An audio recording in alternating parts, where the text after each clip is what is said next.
হ্যাঁ everyone. So আজকে একটা ইন্টারেস্টিং ফ্যাক্ট নিয়ে আপনাদের সাথে কথা বলব। সেটা হচ্ছে যে আপনারা যারা বাইরে যাইতে চান, পার্টিকুলারলি ফিনল্যান্ডে যাইতে চান, তখন আপনারা যখন এই বিভিন্ন কনটেন্ট দেখেন বা Facebook এর পোস্ট আপনারা পড়েন, তখন কিন্তু এখানে মোটামুটি কমন একটা স্টার্টিং পয়েন্ট থাকে এরকম যে ফিনল্যান্ডে যাওয়া অনেক সহজ। কারণ আপনি খুব সহজে ফিনল্যান্ডে হচ্ছে যে আপনার ফ্যামিলি নিয়ে মুভ করতে পারবেন। তো আসলে রিয়ালিটিটা কেমন? বাস্তবতাটা আসলে কি? আপনি কি আসলেই সহজেই ফিনল্যান্ডে যাইতে পারবেন বা ফিনল্যান্ডে যাওয়া কি আসলেই সহজ কিনা? সো এই বিষয়টা নিয়ে আজকে আমি কথা বলব। সো মেইন টপিকে যাওয়ার আগে কয়েকটা ইনফরমেশন সেটা হচ্ছে আমাদের Facebook গ্রুপ, WhatsApp গ্রুপ আছে। সেখানে চাইলে জয়েন করতে পারেন। হায়ার স্টাডি রিলেটেড যেকোনো ইনফরমেশন পার্টিকুলারলি ফিনল্যান্ড রিলেটেড। এটা ছাড়াও হচ্ছে আমাদের একটা ফ্রি আ পিডিএফ আছে। যেখানে আমি হায়ার স্টাডি নিয়ে সবকিছু আলোচনা করছি। আপনারা চাইলে সেটা ফ্রিতে ডাউনলোড করতে পারেন। এটার Google Drive এর লিংক আমি অ্যাটাচ করে দিব ভিডিও ডেসক্রিপশন বক্সে। তো এখন আসি যে আসলে কি ফিনল্যান্ডে যাওয়া ইজি কিনা?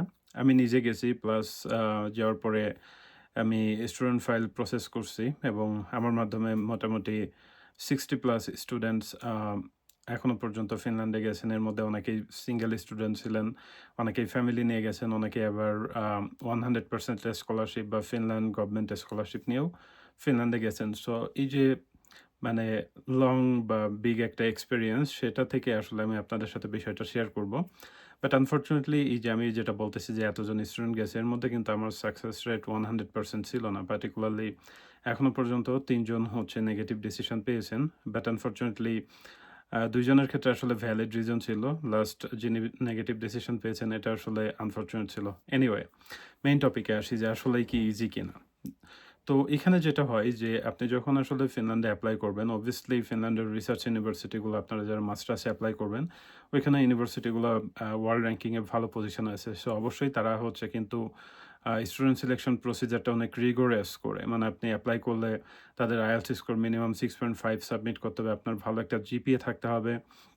তারপর হচ্ছে যে ভালো আ এলওআর, মোটিভেশন লেটার এই সবকিছু সাবমিট করার পরে কিন্তু আপনাকে এক্সটেনসিভ সিলেকশন প্রসিজার এর মধ্য দিয়ে যাইতে হয় যে in most of the cases দেখা যায় তারা ইনিশিয়াল একটা স্ক্রিনিং করে এরপরে আপনাকে ইন্টারভিউ কল করে।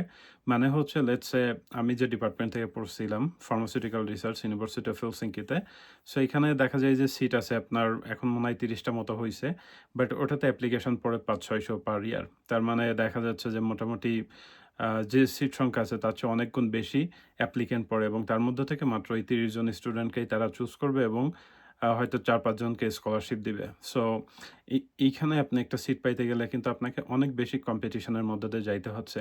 সেম অ্যাজ এপ্লাইড সায়েন্স এর মাস্টার্স বা ব্যাচেলর এর ক্ষেত্রে। ইভেন এখানে ব্যাচেলর এ যাইতে গেলেও কিন্তু আপনাকে ওই যে এন্ট্রান্স এক্সামের মাধ্যমে যাইতে হয়। বাট আনফরচুনেটলি এন্ট্রান্স এক্সামটা করাপ্টেড হয়ে গেছে। সো এখানে দেখা যায় যে কিছু টাকা খরচ করলে ইজিলি এন্ট্রান্স এক্সামে পাস করে আপনি অফার লেটার পাইতে পারেন। বাট পার্টিকুলারলি আপনি যদি রিসার্চ ইউনিভার্সিটিতে মাস্টার্সে যাইতে চান তাহলে আপনাকে খুবই কম্পিটিশনের মধ্য দিয়ে যাইতে হয়।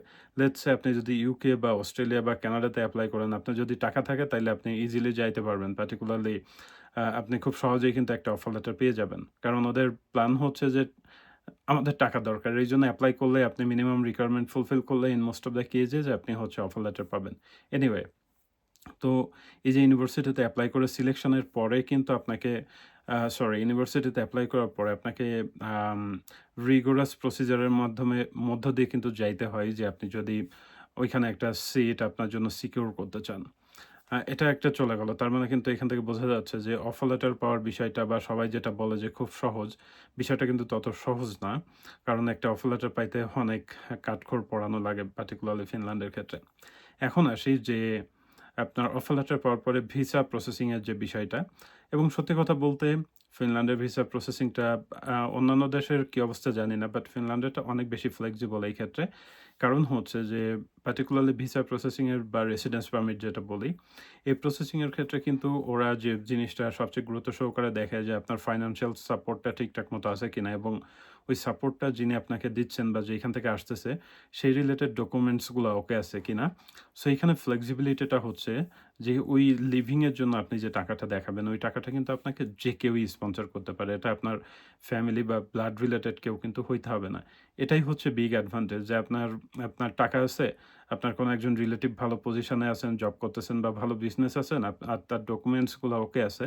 আপনি তার ডকুমেন্টস দিয়ে এম্বাসি ফেস করলে যদি সবকিছু তাদের ওকে মনে হয় তাহলে আপনি ইজিলি ভিসাটা পেয়ে যাচ্ছেন বা রেসিডেন্স পারমিটটা পেয়ে যাচ্ছেন। সো এখানে আসলে ২ টা ধাপ যে আপনার ১ম যেটা যে অফার লেটার পাওয়া এই জিনিসটা অনেক বেশি টাফ। বাট 2nd কেস যেটা যে রেসিডেন্স পারমিট প্রসেসিংটা এটা কম্পারেটিভলি অনেক ইজি। যেহেতু এখানে স্পন্সরশিপের বিষয়টা আছে বাট স্পন্সরশিপে কোনো ধরাবাঁধা নিয়ম নাই এবং এখানে টাকার অ্যামাউন্টটাও কম্পারেটিভলি কম। যদিও রিসেন্টলি তারা হচ্ছে যে লিভিং এর জন্য যে ব্যাংক স্টেটমেন্ট দেখাতে হবে সেটা বেশ আম অ্যামাউন্টটা ইনক্রিজ করে দিছে। বাট স্টিল এই যে ডকুমেন্টেশন এর ফ্লেক্সিবিলিটি বা আপনি যে কাউকে স্পন্সর বানাতে পারতেছেন, এই ফ্লেক্সিবিলিটিটার কারণেই কিন্তু পরবর্তী স্টেপটা মানে অফার লেটার পাওয়ার স্টেপটা হচ্ছে যে ইজি অফার লেটার পাওয়ার স্টেপ মানে হচ্ছে রেসিডেন্স পারমিট পাওয়ার যে স্টেপটা এটা কিন্তু ইজি হয়ে যাচ্ছে। সো এই ২ টা কম্বাইন করে আমি যদি বলি যে আপনার ফিনল্যান্ডে আসাটা ইজি কিনা? আমি বলব যে ইজি না। কারণ আপনি ১ম স্টেপটাই যদি প্রপারলি কমপ্লিট করতে না পারেন, তাহলে 2nd স্টেপে কিন্তু আপনি লিটারালি যাইতে পারতেছেন না। বাট ১ম যে স্টেপ, কঠিন স্টেপ যেটা, ওটা পার করে ফেললে পরের স্টেপটা আপনি ইজিলি পার করতে পারবেন হোপফুলি। সো এজন্য আমার কাছে মনে হয় যে সবাই যেটা বলে যে ফিনল্যান্ডে আসা অনেক ইজি, বিষয়টা কিন্তু মোটেই সেরকম না। আরেকটা ফ্লেক্সিবিলিটি হচ্ছে যে আপনি এখানে ফ্যামিলি নিয়ে আসলে মুভ করতে পারবেন। সো ফ্যামিলি নিয়ে আসার আগে বা ফিনল্যান্ডে আসার আগে অবশ্যই আপনার কিছু বিষয় জেনে আসা দরকার। সেই রিলেটেড ভিডিও আমার আছে। আমি এই ভিডিও ডেসক্রিপশন বক্সে সেগুলোর লিংক অ্যাটাচ করে দিব। আপনারা চাইলে দেখে নিতে পারেন।